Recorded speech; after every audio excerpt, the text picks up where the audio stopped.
Welcome, everyone. I'm excited that you're here today, and it is a busy place, isn't it? There's a lot going on around here, so thank you for taking a break from all the things out there and coming to hear a little bit about what I have to share. I'd like to start by talking to you a little bit about who I am and really how I got where I am today, because it's an interesting journey. I started as a general dentist, and my father's a dentist. I just grew up in a dental family. I thought that that's what you did for the rest of your career. My father's still actually practicing in his 70s. He hasn't had a sick day in his life. That's just kind of how things went along. And so that upper left picture is he and I the day that he got his master's in the Academy of General Dentistry. I got my fellowship in the Academy of General Dentistry. I was just going along kind of following in his footsteps. And then things started changing from a health perspective for me. I started getting really sick, and I didn't know what it was. I started having major gut issues, and there's a lot of vendors out here today that are going to talk about, share with you what to do with gut issues. And so I started doing all the things I knew to do. And it got a little better, but not a lot better. And then I started having all sorts of numbness problems. So I couldn't hold instruments anymore. I couldn't finish what I was doing as a dentist, and I knew I couldn't keep going if that's what was going to happen. So I had to start looking for answers, and I looked everywhere, all in modern medicine, all the things that everybody tells you to do, and there were no answers. So I had to start looking outside of that a little, and I talked with someone, and he said, have you looked into mercury poisoning? I said, I don't really know what you're talking about. I don't have any fillings. I knew that silver fillings had mercury in them. We'd been taught that, but I didn't know that that could be a problem. And I said, well, I don't have any fillings. And he said, oh, no, it's not the fillings you have. It's the ones you've been drilling out for the last 10 years, breathing all of those mercury vapors in with no protection. Well, I didn't know that that was actually even a possibility. No one had ever told me that inside of dentistry. No one told me that anywhere. And I was a little angry that I had never heard that this could be a thing. My dad had never gotten sick. I didn't know how this could happen. And I got tested, and that's what it was, mercury off the charts. So all of a sudden, all my symptoms made sense. My numbness, my memory problems, my gut issues, everything made sense. So I started really looking into what it was that I had to do to be able to change the way I was practicing in order to keep myself healthy. So I had to learn how to remove mercury fillings without breathing it in. And I started doing that for myself. Not necessarily for my patients, but for myself. And then patients started paying attention, going, well, why are you doing this? Why are we dressing up crazy when we're taking out fillings? And why are you dressing up crazy? And what is all this about? And the doctor started asking, and we started bringing things into the practice that were really improving people's health. And I didn't know what they even were until I had doctors reaching out and saying, hey, do you know what this is? Could you bring this into the practice? I don't know how to do this. And so we started bringing things in that were really changing people's health. Now, one picture that is interesting is the top right picture is when I was at the end of a continuum of 9 courses. Each of these courses, these dental courses, is 3 days. Each of them costs $6,000. So you can do your math and figure out 9 courses times $6,000, how much money I had invested in this learning up to this point. I was the last day. So all the dentists there would have invested that much time, money, everything else to be able to get this education. I was at the lunch table, and a bunch of people at the table were laughing about this doctor in their building who was using this hazmat suit to remove mercury fillings. So I sat there and I listened to him, and I thought, they're basically telling my story, but they're laughing about it right now. What do I do? So I thought, do I say something? Do I not say something? But I always say something. So I had to say something. And I just said, can I share my story with you? Shared my story. And all those very educated dentists had no clue that mercury could be a problem. So that's really one thing I really like people to understand is that dentistry in general, the dental profession, doesn't know the things I'm going to share with you today. So if you feel frustrated that your dentist hasn't shared things, know that that's the norm. That's actually what you're going to find, because we are not trained this way. The reason I changed is because I had to for my own personal health. These are the things that I've started to learn as I've now been 15 years along this journey in health-based dentistry, that oral infection does equal chronic disease, period. It's just what it is. And disease are the distress signals that your body is sending out, saying something is going on. Dentistry may be a cause or a contributor of so many health problems. These are some of my favorite statistics, favorite just because they're impactful, not because I like what they say. Heart attacks. There was a study done about 2017 that showed heart attack victims that had actually died from the heart attack, 78% of those clots that had actually done the killing had mouth-only bacteria in them.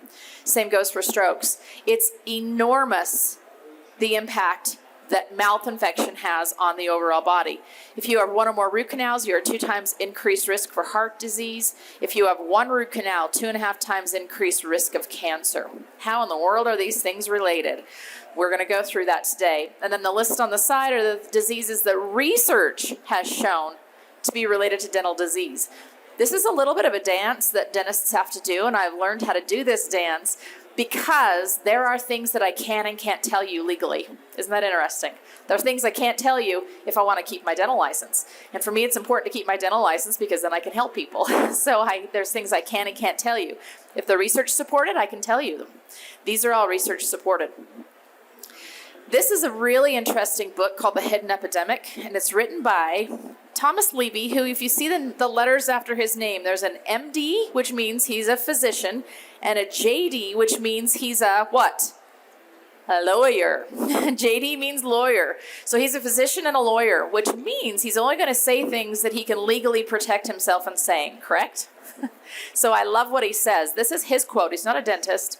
Nothing else comes close to having as large of a negative health impact as undiagnosed dental infection. Coming from an MD, a physician, and a lawyer saying these things. Now, I always make sure people understand, is dentistry the only thing that can affect your health? Well, of course not. But I like to think of health as kind of a teeter-totter or buckets. The more things you put on the disease side, it will tip the balance. And that's what dentistry does, is it's often a large enough piece on the disease side that it tips the balance. You may have food sensitivities, you may have environmental, all sorts of chemical. I saw somebody talking about EMFs out here. You may have a lot of things, but dentistry is big enough that it often tips the balance towards the disease side. So let me talk a little bit about why teeth are so impactful in the body. There's something called tooth meridians, and you may have heard about acupressure points, all those kinds of things, foot zoning. They're all using the same principles, that the body is connected head to toe. We're connected with blood vessels head to toe. We're connected with nerves head to toe. We're connected with all of these things. But we also have energy circuits head to toe. And energy is what keeps our heart beating. It's what keeps our brain working. And these energy circuits are connected. They're actually mapped in 4 different places on the body. On our hands, on our feet, on our ears, interestingly enough, and in our teeth. So every single organ system in the body is represented in those 4 places. I've thought about this, and obviously I didn't design this system, but I thought, that was pretty good designing, because think about the stimulus you get for feet. How many of those pressure points are activated? The same with hands. How many of the pressure points are activated? Can't quite figure out the ears yet, but the teeth. How many times do you put your teeth together? And every time you do that, you're activating one of those energy circuits and basically like recharging the battery. The problem is just like any other energy circuit, if you short the circuit with something, then everything on that same circuit doesn't work. So let's say something happened to that light right up there. Everything that's on the same circuit as that light will short and everything won't work. Same thing happens in the body. So if you have a tooth that has an infection in it, everything that's connected on the same circuit will be affected. I remember this, I'll always remember this gentleman. He was in his late 20s, and he came in and he started talking with me, and he had 4 root canals on his 4 front teeth. He'd had an accident. And these teeth had been hit in the accident, and he'd had root canals done on all of them. And as he was sitting there, I just looked at him, and I'm pretty, I'll just tell you what I see. And I said, "You're orange. Like, has anyone told you you're orange?" And he said, "Oh yeah. People ask me all the time if I do like self-tanning cream." I said, "Well, do you do self-tanning cream?" He said, "No, I've never done self-tanning cream. I don't know what you're talking about." I said, "You're incredibly jaundiced. And did you know that those teeth are on the liver meridian or energy circuit. So now he shortcut the liver circuit because of those four root canals, and he literally was walking around orange like he was covered in self-tanning cream.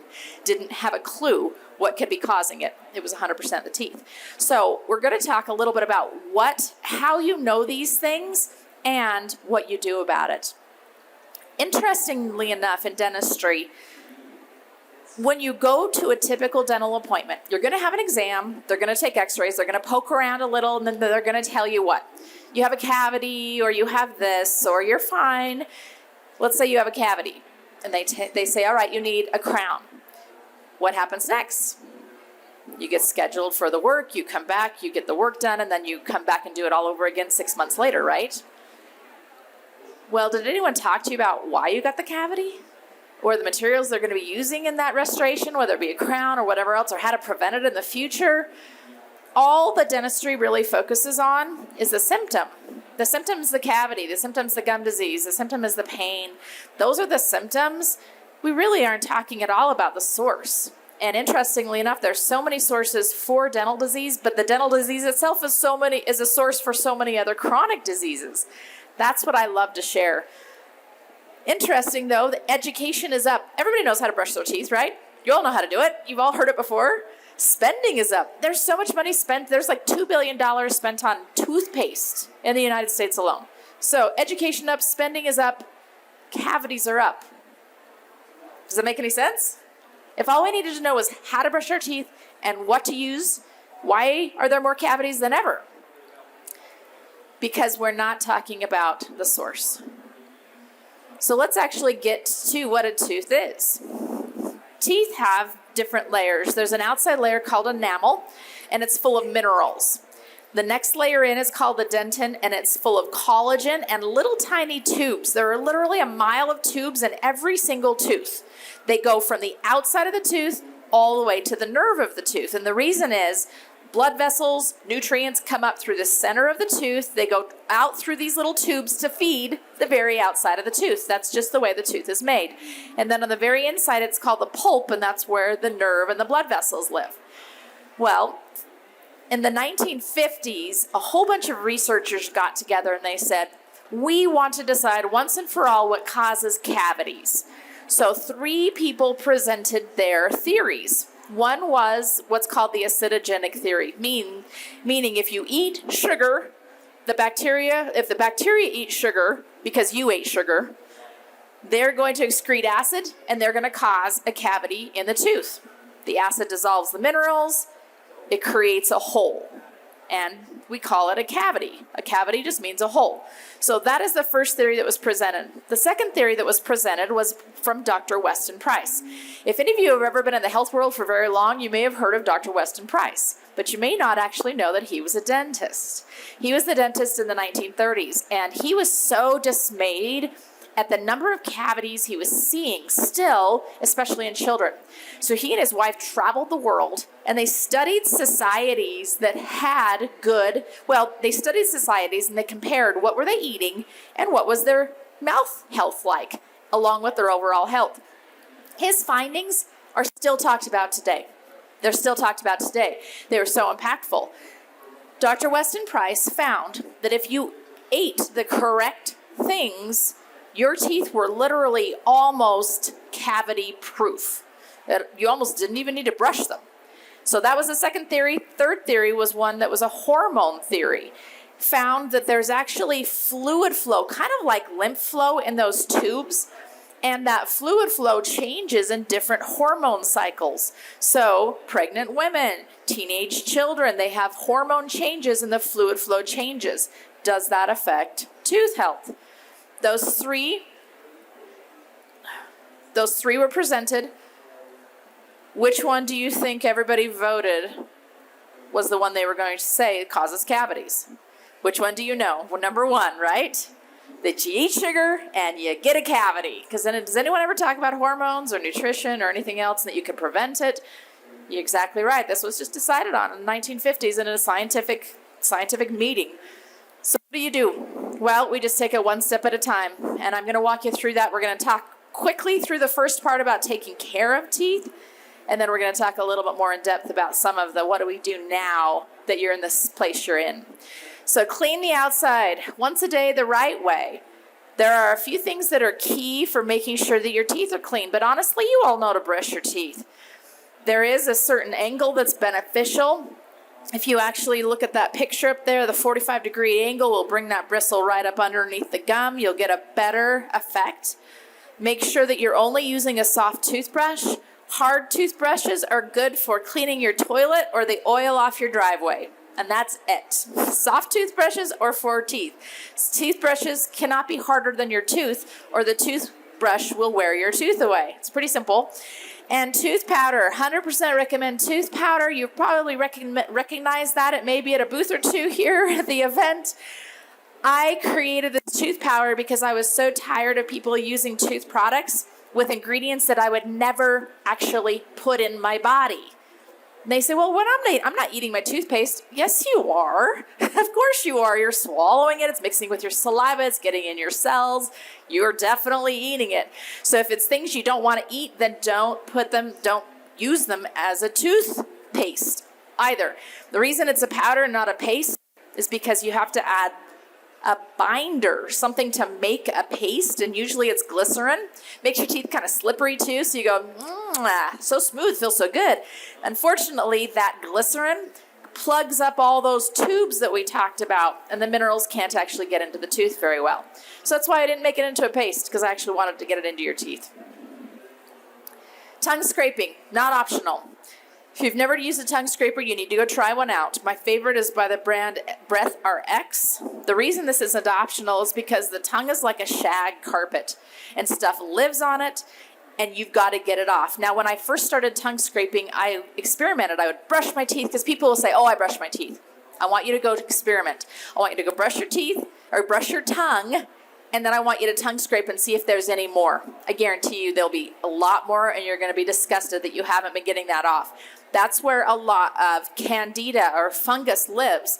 So if you've been challenged with trying to get that balance going and your gut health going, it may actually be your tongue that's the issue. Clean in between. I'll go fast on this one, but basically I don't care if you floss or not. I'm a dentist.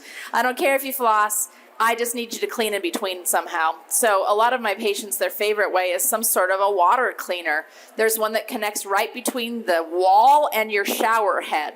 So you just do it in the shower. It doesn't make any mess. And it's very, very simple and basic. All right, so that's the cleaning version. You've heard it a lot. We don't need to spend a ton of time there. Now let's talk a little bit about the diet version.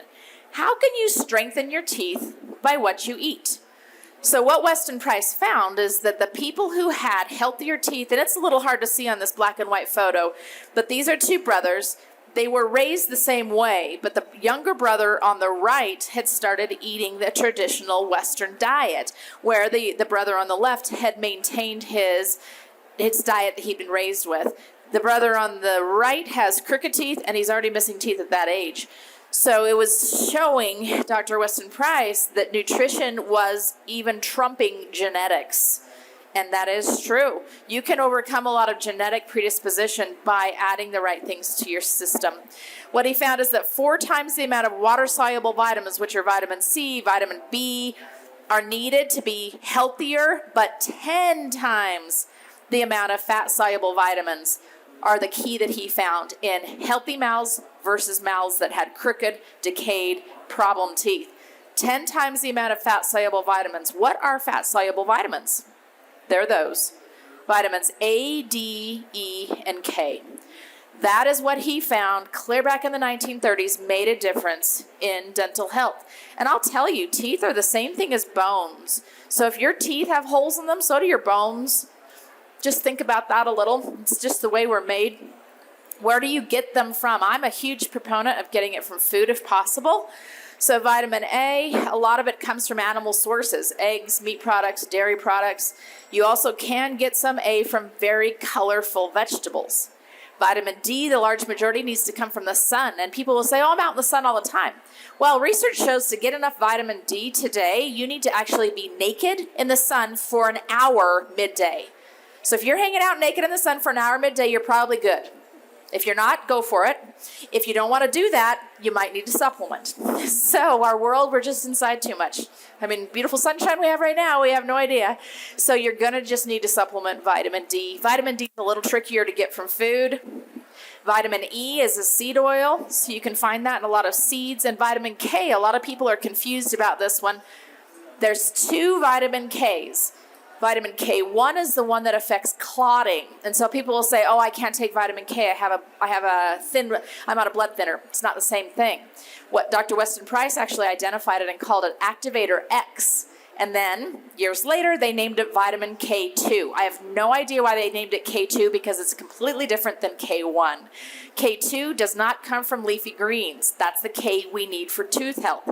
K2 actually comes from grass that's fed to an animal, and then we eat the animal product. So my favorite version is grass-fed, is butter from grass-fed cows. Best source of vitamin K2. Some potential problems. All right, these are interesting. The dairy problem. A lot of the people that Dr. Weston Price studied were using a lot of dairy products. He was studying like these farmers that were herding sheep up in the Swiss Alps, and they had beautiful teeth, and they were using a lot of the dairy from their herd. But how does that differ from what we get today? So different, right? Because it's not pasteurized. The problem with pasteurization with dairy products is that it actually makes the minerals not absorbable. It changes the mineral structure. So what happens is you now are drinking this with a mineral, an inorganic, basically just kind of like a rock.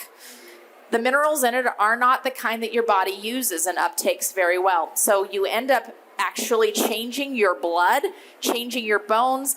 We found there's research that's shown that in areas that have a lot of milk consumption, they actually have higher rates of hip fractures. They tell us, right, that milk makes bones strong. The opposite if it's pasteurized. So be careful with pasteurized dairy. It's not the same thing as what Weston Price was studying. The grain problem. This is a very fascinating one that I could talk for 2 hours on. Again, the grains in Dr. Weston Price's time, in about 1950, they introduced something called fast-rise yeast. So up until 1950, pretty much every single loaf of bread that was cooked was made with natural yeast. What do we call it today? Sourdough. Anybody heard of sourdough? Everybody got into the sourdough wagon during COVID, which I was so happy for.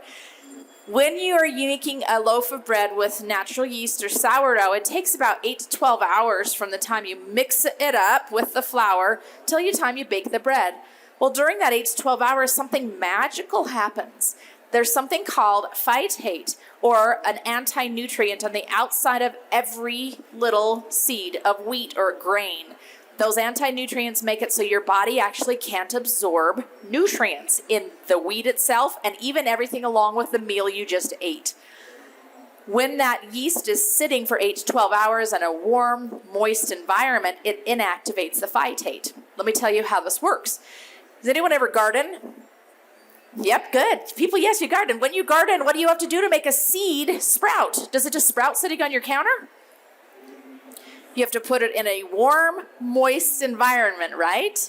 Water it, and then it will sprout. Why?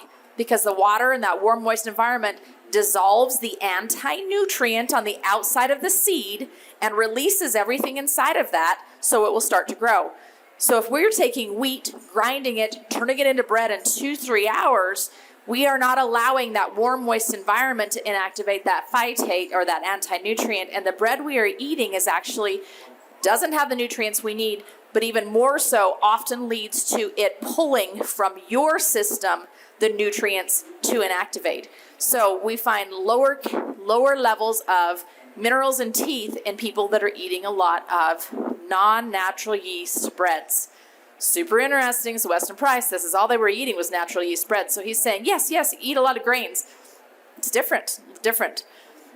Vegan problem, a lot of people, this one people throw tomatoes at me about, but it's just, I'll just tell you what I see.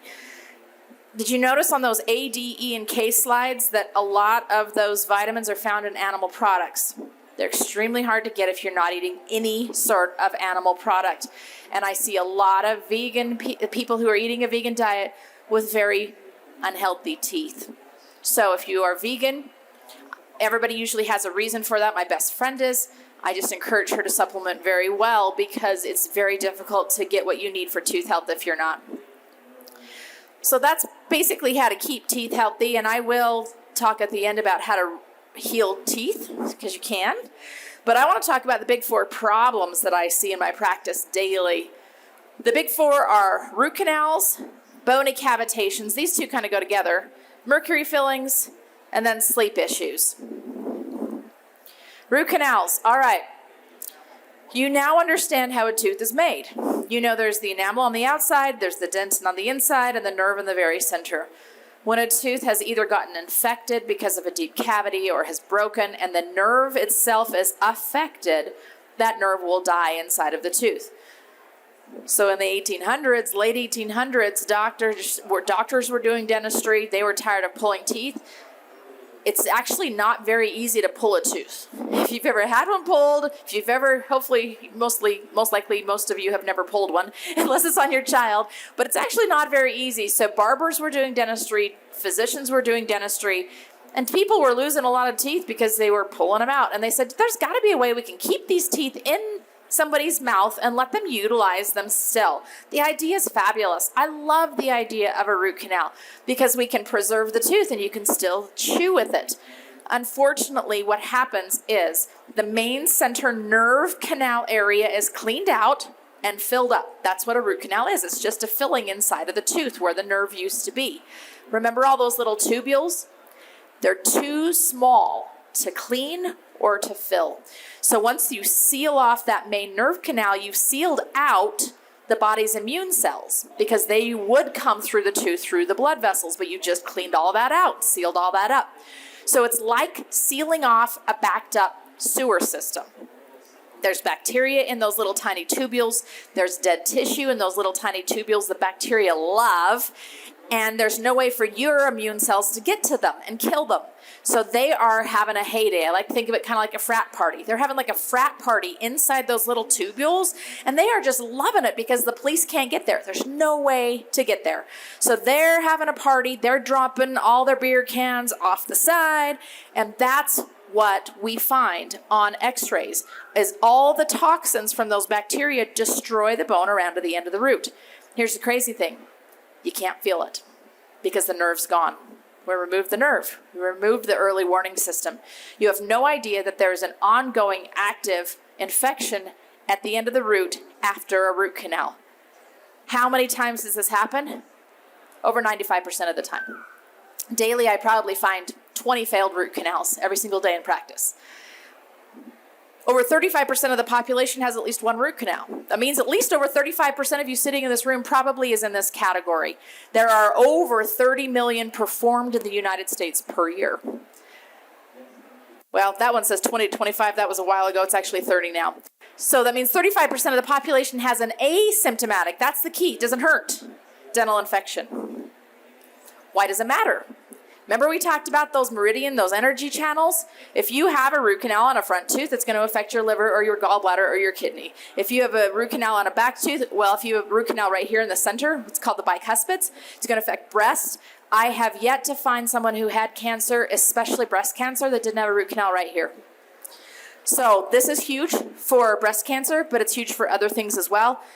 All the molars are going to be stomach, spleen, lungs, large intestines, basically your gut and hormone system. Root or wisdom tooth areas is all the endocrine system. That's thyroid, adrenals, also sex hormones. So fertility issues are all wisdom teeth. That's why it matters. If there's an infection there, especially when you don't even know to look for, it's affecting you and you don't even know it. Now here's the crazy part. We can't see it. We couldn't see it. We can now. I'll always remember this patient. She came in and she was complaining about a tooth on the upper left. She had an old root canal and she said, it just doesn't feel right. It hasn't felt right since it was done. I took the x-ray, which is the traditional dental x-ray right here on the left, and I said, it looks just fine. Like if you show that x-ray to any dentist anywhere, they're going to say that root canal looks just fine. But I had just gotten a CT scanner, and I said, you know what? Let's just try, just for the heck of it, let's go take a CT of this and see what it shows. This is her CT. I since have had 2 upgraded versions of the CT scanners, and they're much better, but I just like this one so much. Can you see there's an enormous hole over the top of the roots of that tooth and the one behind it? About a quarter-size hole of bone has been eaten away over the tops of those roots, and I couldn't see it on a traditional dental x-ray. Every single dentist in the country would have said, that's just fine, there's nothing going on. Cannot see it. We literally cannot see it. You have to have a cone beam CT scan to be able to see this. I put on there 50% better at finding dental infection. I would say it's probably 95% better at finding dental infection. So if you come to my practice as a new patient, you will not enter the practice without a CT scan, because this is something that is so important to see what's going on. That's the only way we can see it. This is the other biggie from an infection standpoint. I don't think we actually talked about treatment, so I'm going to real quickly. What do you do? What do you do if you have a tooth like this? Huge hole, infected, old root canal. The problem now is the infection's deep into the bone. And traditional dentistry will tell you, let's just redo the root canal. So what they're going to do is they're going to go in, they're going to clean out that root canal filling, they're going to freshen it up a little bit with a disinfectant, which between you and I is actually Clorox. That's what's used. So they disinfect it with some Clorox, and then they're going to fill it up again. What good is that going to do? You know, the dead tissue's still there. It's going to just come back. The only way to fix this and have it actually stay fixed is actually to remove the tooth. Remove and replace the tooth. So we remove the entire tooth and we replace it with a ceramic dental implant. No metal, top to bottom. Nobody likes to hear that, and I get to tell this to people every single day, and I always say, I know you don't like to hear that, but I used to say that I will save a tooth at any cost, and now I say I will save your health, even if it means replacing a tooth. It's not worth it. Thank you. Nobody's ever clapped for that line before. That's great. But really, it's not worth it, because I can replace your teeth all day long, but I can't replace your health if it's going to continue to go and get worse. Second one, infection, bony cavitations. What the heck is this? It's where a tooth was removed and it didn't heal. And many people say, oh no, I've never had a tooth removed. Have you had your wisdom teeth removed? This is the most frequent place that I find these problems. What happens is there's a ligament surrounding every tooth, and if that ligament isn't removed when the tooth is removed, and it doesn't just come automatically with it, if it's not removed, it creates this little dead zone right in the jawbone where the bone should grow, but there's this dead tissue there. So it kind of encapsulates, it creates almost a cyst around the outside of this dead zone. And remember what happens in dead zones that the police force or the immune system can't get to. They have frat parties. So more frat parties going on in the jawbone back here. They're dropping all their toxins, they're killing bone, and those toxins are able to get out and go through the rest of the body. But the police force can't get in because it has this protected dead zone. It kind of reminds me of what they were doing up in like Portland a couple of years ago. You know, nobody can get in. That's what's going on in these jaws. How often do I find these? Shockingly frequently. Probably 60-70% of the time in people. What does it do? Wisdom teeth areas, if you remember to what I said just a little while ago, are related to the endocrine system. This is energy, this is fatigue, this is thyroid problems, Hashimoto's, this is adrenal deficiency or adrenal burnout, this is fertility issues, this is sleeping problems. Those are what I find when we see infections in these wisdom tooth areas. And what do we see, or what do we do? I go back in and clean these out. We actually open them back up again, disinfect them with ozone, put stem cells, your own stem cells, in there. They heal.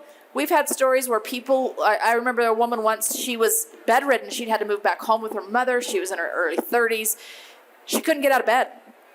And the next day, after we cleaned these out, her mom woke up and heard something in the kitchen. She was like, oh no, she's not doing well. Went out, her daughter was doing the dishes. She said, what in the world are you doing? She's like, I feel better than I felt in 5 years.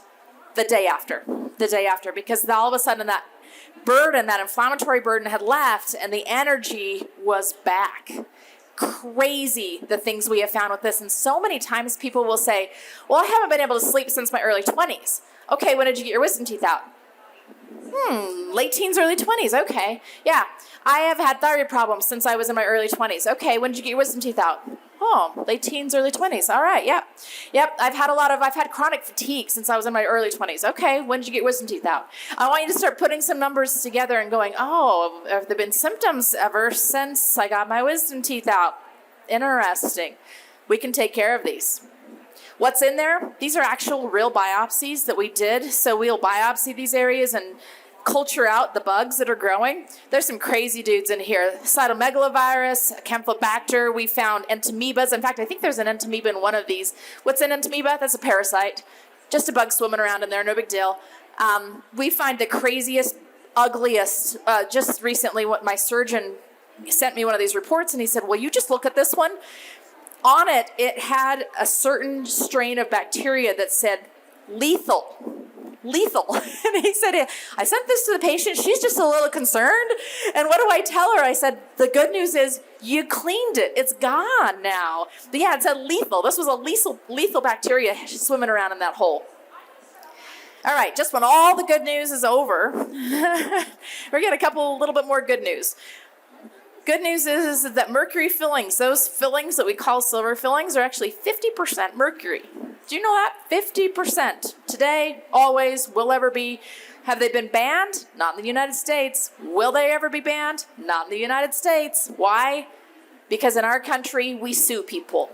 So if the American Dental Association, Federal Drug Administration either said, mercury fillings make you sick, using all the research we have showing this, every dentist who's ever placed one would be under a class action lawsuit. Because we live in the U.S., this is what we do. So those organizations will never allow it, which means you're never going to hear that from these regulatory agencies. It has been banned in many European countries. The only thing that they've said in the United States is this should not be placed in pregnant women or children under the age of 6. So I'm thinking, well, that's good.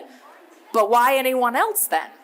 If that's the case. So they're never going to say it, but I can tell you because research has shown these fillings do release mercury 24/7. Every time you stimulate it, which means every time you chew, every time you brush, every time you put your teeth together to swallow, you are releasing mercury. Mercury causes brain fog, nerve problems, low energy, allergies, gut issues. It interferes with the way your stomach works. This is why I was falling apart in my mid-30s, because of mercury. What do? We clean them out. But do not remove these unless you're going to do it safely. Because if you're just going to have somebody drill these out and all that stuff's going to come up in your face and you're going to swallow it and breathe it in, I'd rather them stay in your head. Make sure you do it safely if you're going to remove them. This is the crazy get up that you should be looking for. That crazy kind of look. All right, I want to remineralize my teeth. Can I? Absolutely you can. We have to understand what a tooth is made of, and you now do, right? The outside layer of the tooth is made of minerals. Where did fluoride come in? Because we've been told forever that fluoride is actually the thing that we should take if we're getting cavities, or if we want to rebuild our teeth. Interestingly, fluoride actually creates a harder tooth structure in the enamel. It changes the structure. The mineral that's in the outside of teeth is called hydroxyapatite. When fluoride is added, it creates fluorapatite. It's harder and more brittle. Why is that a problem? Because this is also changing your bones. If it changes your enamel, it's changing your bones. It's making harder, more brittle bones. Higher rates of bone fracture in areas that are highly fluoridated because it's changing your bones. So do we need it? Like, is it essential to have healthy teeth? Do you have to have fluoride? Well, my contention is your teeth didn't have them to start with. And a lot of people have never had a cavity. So how are they doing it? You need minerals. A cavity starts because minerals are pulled from your tooth, either because of hormone changes or because of diet issues or because of bacteria on the teeth. They're pulled from your teeth and there's a hole created. Bugs crawl in. So what do we do about it? Let's put more minerals back in. Let's plug the hole. Does it have to be fluoride? No. In fact, it shouldn't be fluoride because fluoride causes all sorts of other issues. I haven't even gone into those. It causes all sorts of thyroid problems, a whole bunch of other things. It's not necessary. Let's just put the minerals back in that your tooth lost to begin with. Remember, it was called hydroxyapatite? That's the mineral your tooth is made of. So let's just put that back. That's why you're seeing hydroxyapatite products now. We're just going to put back what you lost. All right, this is the last topic because I know you're thinking, oh my gosh, we're just going to all die. So you're not going to all die. But I do want to talk to you about this. Sleep problems are huge. 2/3 of people in the U.S. have some sort of sleep disorder, and 90% of it's actually undiagnosed. That means 2/3 of you, let's just take, you guys are fine. The rest of you, sorry. But most of you have no clue what's going on, right? 1/5 of the adults have mild sleep apnea, and 1/15 actually have moderate, which is pretty severe. What does poor sleep lead to? Weakened immune system, increased risk of all of these things. Metabolic, heart disease, cancer, diabetes, Alzheimer's, dementia, all those really wonderful things you all want. But the one at the bottom is the one I always like to tell people. If you are not getting deep restorative sleep, your life expectancy is going to be 20% less. So if you were going to live to 80, you're going to live to 60 because of this. If you're going to live to 70, you're going to live to 50. Are you okay giving up 20% of your life? I'm really not okay with that. So what can you do about it? Well, the medical world tells you some things. I don't actually believe I have that. This is something you can do on your own. Say "ah" in the mirror and see what you can see. You should be able to see a wide open throat. If all you see is tongue and roof of the mouth, you know that something's going on. Diagnosis. Home sleep study is a great way to do this. You don't have to go to a sleep center anymore. Now there's ways you can do sleep studies at home. We have one in our office. You just take it home. It's very simple to do. Now, treatment. What is it? This is what you've been told. This is the only things you can do. Sleep hygiene. That means take melatonin, wear blue light blocking glasses, the latest 2 hours before you go to bed. Don't have any electrical appliances in your place where you're sleeping. I don't disagree with any of those. I think they're all great. But they're not really fixing the cause. They're helpful, they're not fixing the cause. CPAP. You ever heard of a CPAP? Yeah, lots of people are on CPAP machines, and they've been told that that's pretty much the only thing that they're going to be able to use. Well, I always joke that you're married now to it for the rest of your life. Did you really choose that to be married to? I think you could have chosen better than that. So is that the only way? Or a mouth appliance that holds your jaw forward. Hold your jaw like this while you sleep. Are those the only ways? No. Let's talk about what you can do. Remember when you're looking in the back of your throat?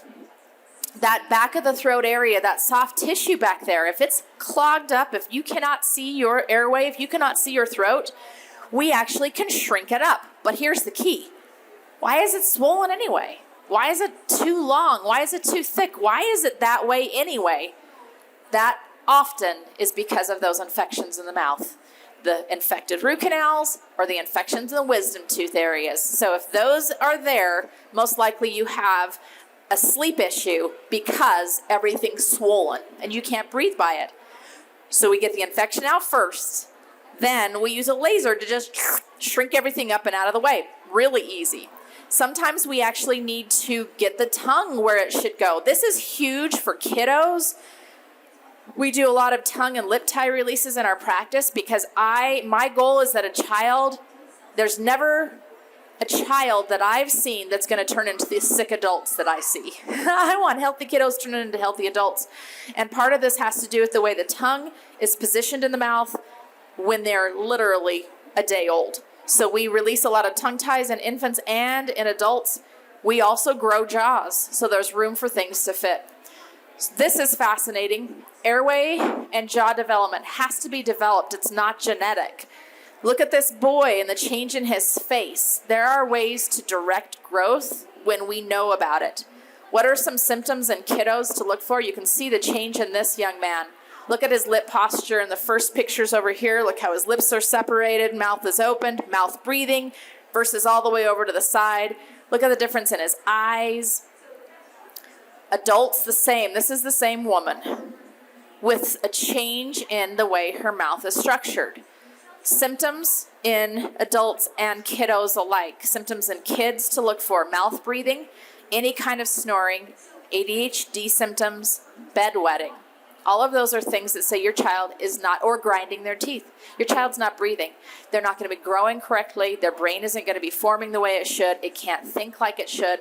In an adult, what do we look for? Similar things. A lot of energy issues. I just don't feel good when I wake up in the morning, or I'm awake all night. I can't go to sleep. I wake up all night.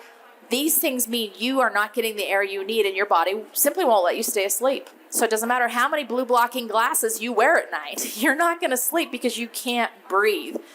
Oxygen creates health. Oxygen leads to health. It's the lifeblood to health. So if you're not getting oxygen, you never get into that restorative sleep. Doesn't matter all the supplements, all the devices, everything that's out on here on this conference floor will not make as much difference if you are not actually getting into restorative sleep, because that's when healing happens. So this has to happen to be able to really have healing happen. We can direct growth even in an adult. We can change the shape of the mouth. We can make it so you can breathe again. These are all options.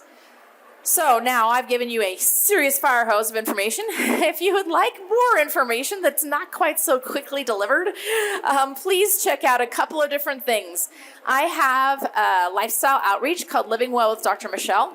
And in that, I talk about all of these kinds of things and more. What I did is I started doing all of this in my dental practice, and I said, this feels so good to actually find answers, to find solutions, to find root cause and what to do about it.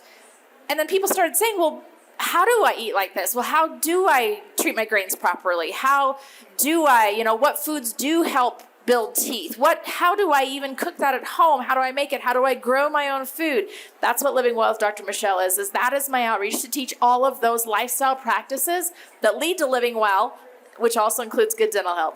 And then Total Care Dental is my practice, and that's where you can find all sorts of free information on everything I've talked about today. The free remineralization guide, hopefully you grab that QR code. That talks about how to heal teeth that have starts of cavities, but also how to prevent cavities. I 100% believe every single person in here can be cavity free for life. You never have to have another cavity again, ever. And your children never have to have a cavity, ever. There are ways. Gut health is my third one. Why the heck do I talk about gut health? Well, if you have poor gut health and if you are not absorbing nutrients, you will have bad teeth. People will come and I'll look at their x-rays and I'll say, wow, you are the kid that every time you went to the dentist, you had 10 cavities, right? And they're like, how did you know? I'm like, well, I'm looking at your x-rays and I see 50 fillings on here. It's a pretty easy thing to tell. Yes, I'm so frustrated. My brother never brushed his teeth and he never had cavities and I always did. My next question is always, what's your gut like? Oh, I've had gut issues forever. Exactly. Because your gut is doing this, your teeth are suffering. Your body's pulling minerals from your teeth to feed the rest of you. This is why teenagers end up with cavities. This is why pregnant mamas end up with cavities. Those minerals are going elsewhere. So you've got to heal your gut so you can get the minerals in and you can be healthy overall, not just your teeth. So thank you for listening to the Fire Hose today. I just love to share. Again, if you want to check out anything, I have lots of free information all over the place. Thank you for being here.